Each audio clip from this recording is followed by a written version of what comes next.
Dans un coin du campus Pasteur, une longue file d'attente s'est déjà formée.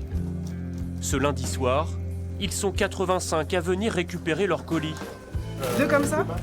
Ces étudiants précaires bénéficient d'une aide de la Banque alimentaire via son épicerie itinérante. Pour 3 €, ils repartiront avec plusieurs kilos de denrées, de quoi remplir un frigo, Des pâtes, déjà vide en début de mois. du riz.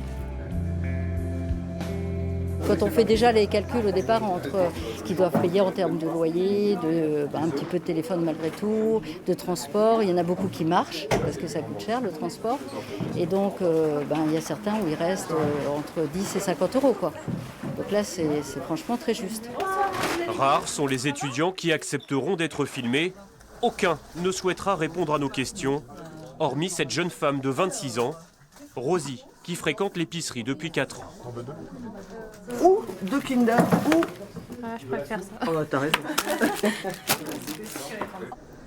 C'est à l'heure du déjeuner que nous la retrouvons.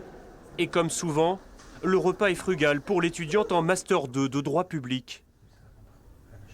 J'utilise les pâtes qu'on me donne dans la banque alimentaire. Et puis la sauce pesto, j'achète en promotion. Souvent, j'emporte les repas que j'ai préparés la veille. Et ça me revient moins cher. Moins cher qu'un repas à 3,30 € au Resto U. Compter chaque dépense au centime près, c'est le quotidien de Rosie qui emprunte plus qu'elle n'achète les livres dont elle a besoin.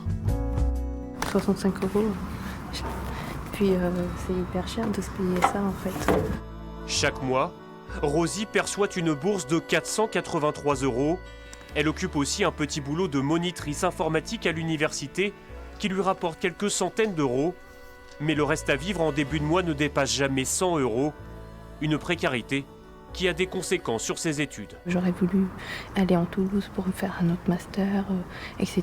Et financièrement, c'était impossible. Du coup, je me suis limitée aussi à un terrain géographique. Le permis de conduire attendra, tout comme les sorties au restaurant ou au cinéma. Rosie l'avoue, la précarité isole parfois, mais elle a choisi de rester positive, le fruit sans doute de son histoire personnelle. Née en Inde et arrivée en France à l'âge de 7 ans, Rosie vit seule avec sa mère, qui perçoit le RSA. On a un budget commun plutôt. C'est son revenu, elle sert principalement à financer le logement et le reste, c'est vraiment avec ce que je gagne en fait. L'électricité. J'aimerais passer à une vie normale, faire plus de choses. J'aimerais bien m'acheter une voiture, avoir le code, partir en vacances, s'abonner dans une salle de sport, faire des choses comme tout le monde en fait, quand j'aurai un boulot. Dans 2 mois, Rosie débutera un stage rémunéré en préfecture. Elle qui rêve de travailler plus tard dans la haute fonction publique.